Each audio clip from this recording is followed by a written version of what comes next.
আজকে আমি আপনাদের জন্য নিয়ে এসেছি পুঁইশাক রান্না। পুঁইশাক রান্না করতে আমি নিয়েছি 1 কাপ পানি, হাফ কাপ মসুরের ডাল। এই মসুরের ডালটা আমরা অবশ্যই ভালো করে ধুয়ে নেব।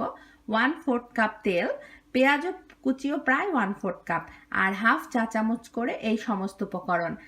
রসুন বাটা, আদা বাটা, মরিচ গুঁড়া, ধনিয়া গুঁড়া, হলুদ গুঁড়া, জিরা গুঁড়া, আর লবণ নিয়েছি 1 চা চামচ। পরে অবশ্যই আমরা টেস্ট করে দেখব, কম বেশি হতে পারে। আর কাঁচামরিচ নিয়েছি একটা বড়, টমেটো নিয়েছি একটা বড় সাইজের, আর পুঁইশাক। এখন পুঁইশাকটা আমি এক আটি নিয়েছি, ওজন করে দেখাচ্ছি, তাতে আপনাদের বুঝতে সুবিধা হবে যে আমার এখানে কতটুকু পুঁইশাক আছে।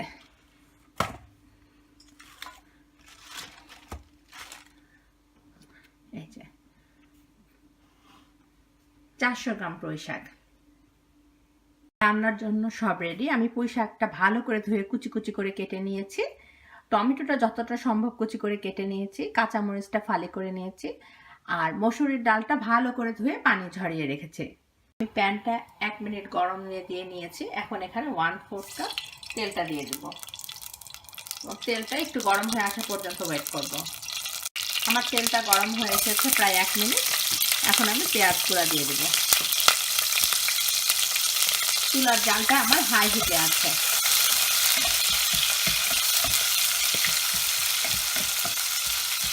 প্রায় 3 মিনিট ধরে পেঁয়াজটা নাড়াচাড়া করব।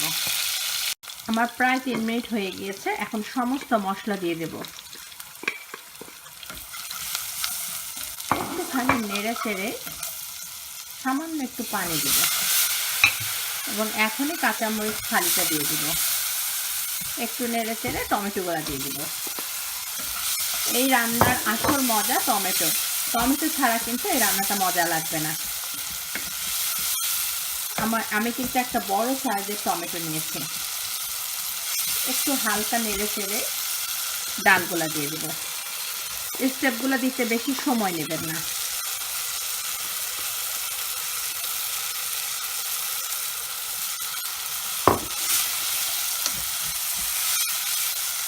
হাই হিটে ডালগুলাকে মশলার সাথে প্রায় 1 মিনিট নাড়ব। আমার 1 মিনিট হয়ে গিয়েছে। এখন আমি এর ভিতরে সমস্ত পুঁইশাকগুলা দিয়ে দেব।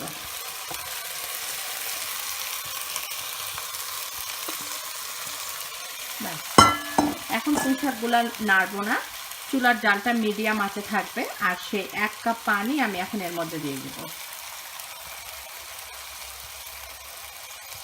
বাস, এখন এটাকে ঢেকে দেব।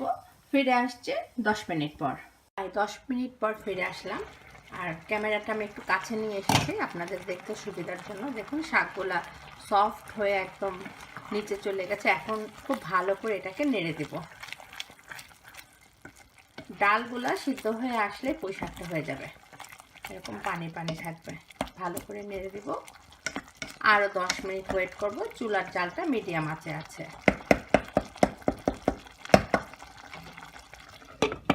ফিরে আসছে আরও 10 মিনিট পর। আরও 10 মিনিট হয়ে গিয়েছে।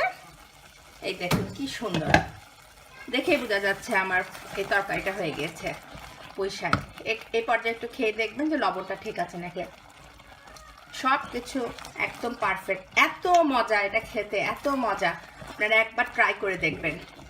এখন এটা পরিবেশন করব। হয়ে গেল আমার পুঁইশাক রান্না।